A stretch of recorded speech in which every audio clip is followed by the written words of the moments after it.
नमस्कार। आज से 2 दिन पहले माननीय केजरीवाल जी ने सभी गुजरातियों को गुजराती भाषा में संबोधित किया। જેમાં એમને કીધું તમે મને ભાઈ બનાવી લો, હું આમ કરીશું, તેમ કરીશું, ફલાણું કરીશું, ઢીમકાનું કરીશ. પણ પછી તેમણે કીધું કે હું બધાને અયોધ્યામાં શ્રી રામચંદ્રના દર્શન કરાવવા લઈ જઈશ. तो ये सुनते ही मेरे मन में कई प्रश्न उठे, क्योंकि मैं गुजराती हूँ और मैं एक रघुवंशी हूँ. मैं आशा करता हूँ कि मुझे इन प्रश्नों के जवाब ज़रूर मिलेंगे. तो केजरीवाल जी, आपके लिए पहला प्रश्न. जब 5 अगस्त 2021 को माननीय प्रधानमंत्री जी श्री नरेंद्र मोदी जी ने अयोध्या में श्री रामलला के मंदिर का शिलान्यास किया, तो तब क्या आपने उनको एक पत्र लिखकर या सिर्फ एक ट्वीट कर उनका अभिनंदन किया था? दूसरा प्रश्न. केजरीवाल जी, आपने श्री रामलला के भव्य मंदिर के निर्माण के लिए कितने का डोनेशन दिया? तीसरा प्रश्न. केजरीवाल जी, आप अयोध्या में श्री रामलला के दर्शन करने कितनी बार गए थे? चौथा और आखिरी प्रश्न. गोधरा में 57 कार सेवकों की निर्मम हत्या की गई. केजरीवाल जी, उसके बारे में आपके क्या विचार हैं? मैं आशा करता हूं कि केजरीवाल जी इस रघुवंशी के जवाब जरूर देंगे. गुजरात के विधानसभा चुनावों की घोषणा हो चुकी है. चुनावी मैदान में उतरने वाली पार्टियां अपने अपने कैंडिडेट घोषित कर रही हैं और काफी कर दिए हैं. अब इस गुजरात के सूरत से एक बच्चा है जिसकी उम्र है 13 साल, जो पढ़ता है 8वीं कक्षा में. उसका एक वीडियो सोशल मीडिया पर वायरल हुआ है जो केजरीवाल से कुछ सवाल कर रहा है और सवाल है उसके 4. वो बच्चा है विवान, हमारे साथ बैठे हुए हैं. इनसे हम समझ लेते हैं, जो पढ़ने लिखने की उम्र में राजनीति की बात कर रहे हैं, सवाल कर रहे हैं. विवान, आखिर ये ख्याल कैसे आया कि केजरीवाल से आपने पहले तो बताया क्या सवाल पूछे? सबसे पहले नमस्कार. मुझे गर्व है एक रघुवंशी और एक गुजराती होने पर. आज से कुछ दिन पहले केजरीवाल जी ने गुजरातियों को गुजराती भाषा में संबोधित किया, मतलब जिसमें उन्होंने कहा आप मुझे भाई बना लो. फिर उन्होंने कई वादे किए. फिर उसके बाद वो ऐसा बोले कि मैं सभी गुजरातियों को श्री रामचंद्र जी के दर्शन कराने ले जाऊंगा. तो ये बात सुनते ही मेरे मन में कई प्रश्न इसलिए उठे क्योंकि इससे पहले मैंने उनकी और 2 वीडियोस भी देखी हुई थी. सबसे पहले जिसमें वो अपनी नानी के साथ चर्चा करते हैं और अपनी नानी को बोलते हैं कि नानी जी, अब तो आप खुश होंगे कि राम मंदिर बनने वाला है. तब इनकी नानी बोलते हैं कि जब मस्जिद टूटकर, जहाँ पे मस्जिद टूटा है उस जगह पे मेरे रामलला बस नहीं सकते. दूसरी वीडियो में उनके जो एजुकेशनल मिनिस्टर थे मनीष सिसोदिया जी, उन्होंने बोला कि जहाँ पे राम मंदिर बन रहा है वहाँ उसके बजाय वहाँ पे कोई यूनिवर्सिटी खोल देनी चाहिए. तो इसके लिए मेरे मन में प्रश्न है, क्योंकि एक तरफ वो दूसरी बात बोलते हैं, दूसरी तरफ वो दूसरी बात बोलते हैं.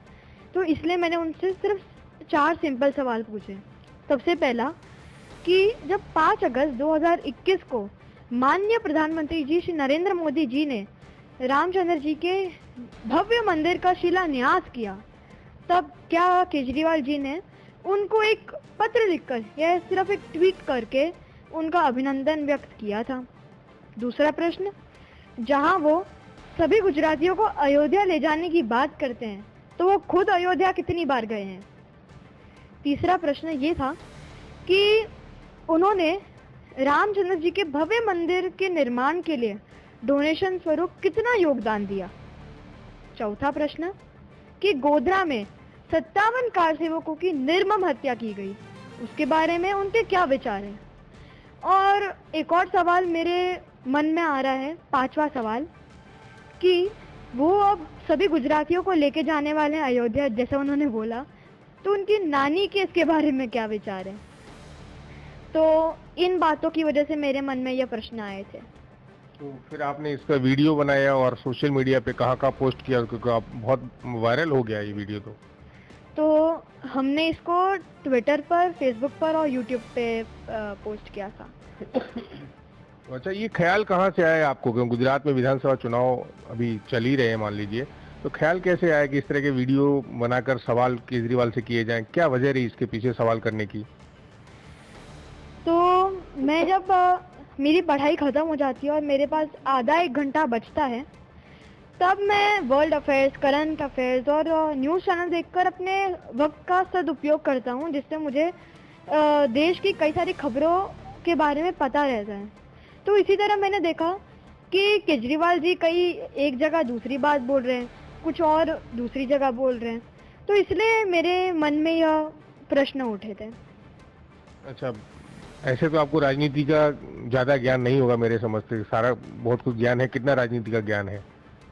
मतलब आप कह सकते हैं जो बेस होता है राजनीति का उतना है नॉलेज। ये सवाल मैंने इसलिए पूछा कि कुछ राजनीतिक प्रश्न आपसे करने जा रहे हैं। गुजरात के विधानसभा चुनाव चल रहे हैं जैसे, तो आप किसकी जीत देख रहे हैं? क्योंकि अरविंद केजरीवाल भी चुनाव लड़ रहे हैं यहाँ पे, उनकी पार्टी भी लड़ रही, कैंडिडेट उतारे हुए हैं, तो आप किसकी जीत मान रहे हैं और किस आधार पर जीत मानेंगे आप? अभी देखा जा रहा है कि गुजरातियों के मन में बीजेपी ने एक जगह बना के रखी है पिछले 27 सालों से। 1995 से लेकर 2022 तक जो तरक्की गुजरात में हुई है, उसका श्रेय भारतीय जनता पार्टी को ही जाता है। जैसे अगर मैं मेरी शहर की बात करूं, सूरत की, वो 1995 में कुछ नहीं था, लेकिन आज उसने कई सारे उपलब्धि हासिल कर दी है। जैसे कि वो एक डायमंड सिटी है, ब्रिज सिटी है और टेक्सटाइल मार्केट भी यहाँ पे बहुत बड़ी है। तो ये तरक्की बीजेपी के अंडर ही हुई है, इसलिए मैं स्ट्रॉन्ग फीलिंग है मेरे अंदर कि इस बार बीजेपी ही आएगी सत्ता में। और अरविंद केजरीवाल जो इतने सारे कुछ बातें कर रहे हैं लोगों से कि इतना फ्री देंगे, तो वो क्यों नहीं आएंगे, क्या लग रहा है? जी, उन्होंने कई सारे वादे किए, फ्रीबीज किए हैं, लेकिन गुजरात देख पा रहा है कि आजकल पंजाब और दिल्ली में क्या स्थिति है। हम देख रहे हैं कि जिस एजुकेशनल पॉलिसी की तरफ वो बहुत ज़्यादा हर जगह बोलते हैं कि इन स्कूलों को देश विदेश से लोग देखने आते हैं। तो अभी मैंने न्यूज़ चैनल पे ही देखा कुछ दिन पहले कि पोल्यूशन की वजह से स्कूल बंद करने पड़ रहे हैं, जिसकी वजह से बच्चों के जो पढ़ाई में है ना रुकावट आ रहे हैं। तो मेरे यही प्रश्न है और उन लाखों बच्चों के भी प्रश्न आज भी है दिल्ली से कि कब उनकी पढ़ाई में यहाँ रुकावट बंद होगा और कब प्रदूषण कम होगा दिल्ली में।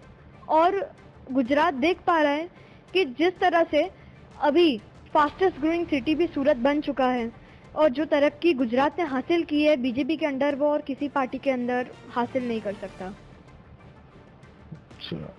ये तो रही आपकी, आप क्या भविष्य में बनना चाहते हैं? आपने कुछ प्रधानमंत्री बनने की सपने सजाए हैं, कहीं कुछ लिखा है क्या?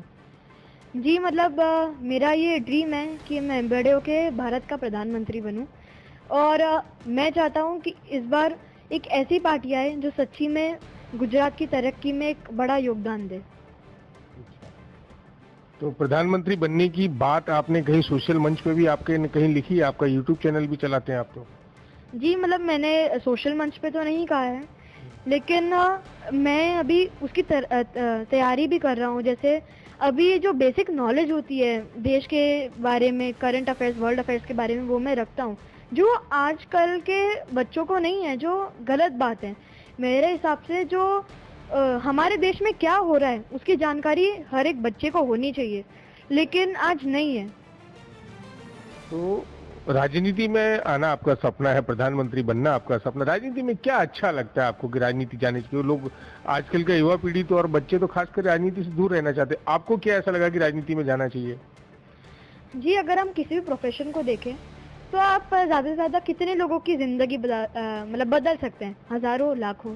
लेकिन जब आप राजनीति में आते हैं, प्रधानमंत्री बनते हैं, आज की अगर बात करें तो एक प्रधानमंत्री 140 करोड़ लोगों की ज़िंदगी बदल सकता है, जो और किसी प्रोफेशन के हाथ में नहीं है। इसलिए मैं चाहता हूँ कि मैं प्रधानमंत्री बनूँ और इस देश के योगदान में पूरा योगदान दूँ। अच्छा, तो अब आपके पसंदीदा नेता कौन है, राजनेता? मेरे जो पसंदीदा राजनेता है वो है नरेंद्र मोदी जी और साथ में योगी जी और डॉक्टर एस जयशंकर। तो अब आप जब बड़े होंगे तब कैसी राजनीति करेंगे? जब आप बड़े हो जाएंगे, अभी तो आप बच्चे हैं, बड़े होंगे तब का भारत कैसा होगा, तब की राजनीति कैसी होगी? तो आप किस तरीके को, लोग अभी ये कह रहे हैं कि महंगाई, भ्रष्टाचार, है ना, तो ये सारी चीजें हैं, तो आप बड़े होकर किस तरह के नेता बनने, क्योंकि महंगाई भ्रष्टाचार से कैसे लड़ेंगे? सबसे पहले जो महंगाई भ्रष्टाचार की बात करें तो भारत उसमें बखूबी काम कर रहा है।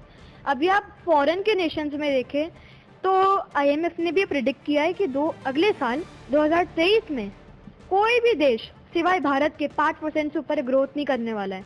यूके देखे तो 0.5%, वहाँ पे महंगाई आसमान छू रही है, पर फिर भी आज हम देख रहे हैं कि भारत में कंट्रोल स्थिति में है। मैं फ्यूचर में कैसा भारत देखना चाहता हूँ जो 2047 तक एक सुपर पावर की तरह इमर्ज हो, और आज हम देख रहे हैं कि सॉफ्ट पावर में भारत बहुत अच्छे से काम कर रहा है। फॉरेन नीति भारत की बहुत अच्छी है। मैं चाहता हूँ कि यही काम ऐसे ही चलता रहे ताकि हम 2047 तक एक भारत को एक लीडिंग सुपर पावर बना सके। भारत को लीडिंग सुपर पावर बनाने के सपने 13 साल के विवान उनडकट देख रहे हैं। बड़े होकर प्रधानमंत्री भी बनना चाहते हैं और मौजूदा स्थिति में इन्होंने अरविंद केजरीवाल के लिए 4 सवाल सोशल मीडिया पर वीडियो बनाकर छोड़े थे, और जिस वीडियो के वायरल होने के बाद हम इनके पास पहुंचे, इनसे बातचीत की। और आपने भी सुना होगा कि पढ़ने लिखने की उम्र में बच्चा कितना कुछ ज्ञान रखता है। हालांकि यहाँ एक बात का मेंशन करना जरूरी होगा, विवान के पिता ब्रजेश उनडकट खुद सूरत महानगर पालिका में बीजेपी से पार्षद हैं। हालांकि बच्चे की नीति अलग है, पिता की राजनीति अलग है। तो इस तरह से वीडियो वायरल होने के बाद विवान किस तरह से भारत की राजनीति पर बातचीत कर रहे हैं, आपने सुनाई होगा। संजय सिंह राठौड़, सूरत।